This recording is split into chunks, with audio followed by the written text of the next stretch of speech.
Ha guys, let's get more news about Warriors, but first don't forget to subscribe to the channel and leave a like. Stephen Curry's injury status before Warriors Pelicans. The Golden State Warriors are on the road on Friday as they take on the New Orleans Pelicans at the Smoothie King Center. Golden State enters Friday's contest on a 2-game losing streak, but they have won 7 of their last 10 games. Of course, the Warriors are coming off a blowout loss to the Miami Heat in Jimmy Butler's return to Miami, and they will now look to bounce back against a struggling Pelicans team. New Orleans has lost 7 of their last 10 games as their terrible season continues due to the multitude of injuries their roster has suffered. Because of this, the Warriors will look to get back into the win column, and they also may have their superstar point guard Stephen Curry back on Friday as well. Golden State has listed Curry as questionable for Friday's game due to a pelvic contusion that he suffered against their Raptors on March 20th and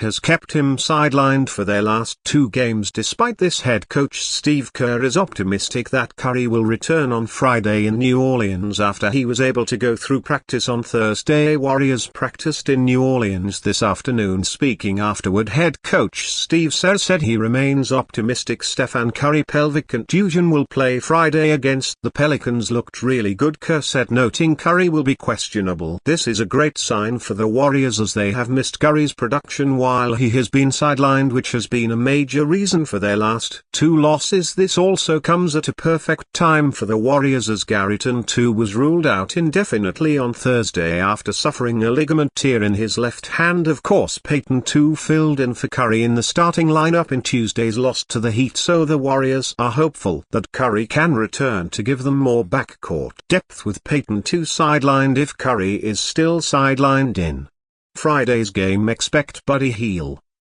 to see an increased role, and it would be likely that Curry would then return in Sunday's game against the San Antonio Spurs. What the Heat developed after winning 3 straight versus Hawks, coming off the momentum of the Miami Heat beating Jimmy Butler and the Golden State Warriors. The team comes into the CIA Center Thursday night and beats the Atlanta Hawks 122-112. Even after the Heat lost 10 straight games, they now have won 3 straight, looking to end the regular season on a high note, as there are some traits that the team developed per head coach Erik Spoelstra. We definitely have developed some grit and resilience, Spoelstra said to Clutch Points. Yeah, even if a team will start off like they did, and you have to credit them, that's how they play fast. They got us on our heels right away. They had 10 in transition just before we could even blink, before I could even call that first time out, but we settled into it. Both teams knew the importance of this game, Spoelstra continued. You know, that's what you have to kind of enjoy about this time of year and these games. You hope that it brings out the best in you, and it definitely brought out a different level in us from that point on. You know, the defensive activity was solid. Lots of guys made contributions. Tyler Hero led the way, scoring 36 points on an efficient 13 of 17 from the field, as 6 other players scored in double digits. Here are 3 takeaways from Miami's win over Atlanta. Heat makes quick turnaround in the first half against Trae Young Hawks after an electric performance from the Heat against Jimmy Butler and the Warriors on Tuesday. That energy didn't carry over initially against the Hawks on Thursday night. Spoelstra would call timeout after Miami was down 12-2 to start shooting 1 of 8 from the field and missing their first 3 shots from beyond the arc after shooting a whopping 68% from that range the other night. Miami would end the first quarter down 10 as they made 8 of 23 from the field and 2 of 9 from deep, as the team also committed 4 turnovers, which led to 7 points for Atlanta. The opponent scored 32 in the first period as Trae Young led his team early with 10 points and 4 assists. However, the second period turned it around for the Heat, as after scoring 22 in the first frame, the team would put up 38 points in the second, ending the first half on a 17-4 run, being up 5 points. Miami would match up Atlanta's fast pace and mixed that in with their physicality, giving them good opportunities at the basket. The The second period looked like Tuesday's night with the Golden State as the Heat shot 61.9% 13-21 from the field and made 6 of their 9 attempts from deep. Heat's Erik Spoelstra scoffs at extra motivation for Jimmy Butler return game as the Miami Heat spoiled the return of Jimmy Butler in beating the Golden State Warriors 112-86 on Tuesday night. There was a clear change of energy inside the CIA center that one could point to the presence of the former Miami star. However, while Heat head coach Erik Spoelstra would reflect fondly the time with Butler, he would downplay his return as adding more energy to the contest. Butler would finish the game with 11 points on shooting 5 of 12 from the field to go along with 6 rebounds, 2 assists and a steal in what was a frustrating performance against his old team. The Warriors would be without star Stephen Curry in the game due to a pelvic contusion. Erik Spoelstra on the Heat's energy against Jimmy Butler. Warriors after the Heat snapped a 10-game skid on Sunday against the Charlotte Hornets. It gave the team a bit of momentum heading into the highly anticipated game against Golden State, with the obvious storyline of Butler coming back to Miami. While Spoelstra would acknowledge the fans bringing energy, he would say there was not any kind of extra motivational speech before the outing because of Butler. I mean, the energy in the building was great. Spoelstra said, "You know, if you're a competitor you love this kind of environment. We didn't do any kind of extra motivational speech.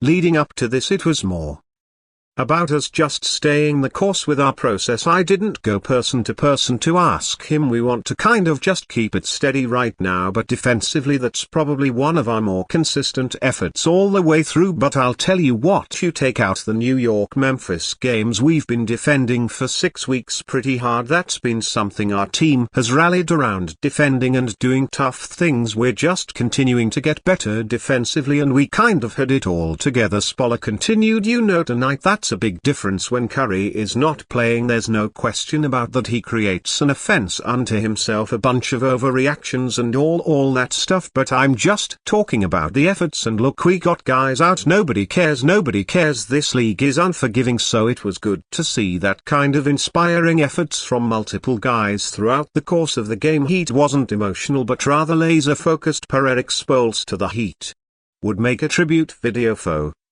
Butler, which the star showed his gratitude for right after it ended. As it showed his reaction on the screen, he would say it was nice, though there is not a lot of emotion on his part in regards to coming into the game. Per KB, Miami would end up shooting lights out on Tuesday, making 55.8% from the field and an outstanding 68% from three-point range, which is the highest by any team in the NBA this season. It's also the highest in franchise history in which the team has shot at least 25 threes. Defensively, the Heat were forced to be reckoned with, holding Butler and Golden State to 39.8% from the field and 23.7% from deep. When Spoelstra was asked about the feelings going into the game and channeling that into fuel for a great performance, he credited that to the 10-game skid rather than Butler's return, saying that rather than being emotional, Miami was laser focused. "I think we've been developing this for 6 weeks." Spoelstra said, "If you really stay the course on your process and you get more consistent to it, you don't want to become too emotional. I did not feel like we were too hyped up at all. It was more laser focused on the competition and competing at a high level and playing well. That's the fine line you always need to try to find in team sports. You got to toe the line of intense competition. You don't want to be totally out of control, and you definitely don't want to be flatlined where you're not passionate." I thought we had a really good, inspiring energy and balance tonight. And you, fan, what do you think about Erik Spoelstra situation? Write to us in the comments.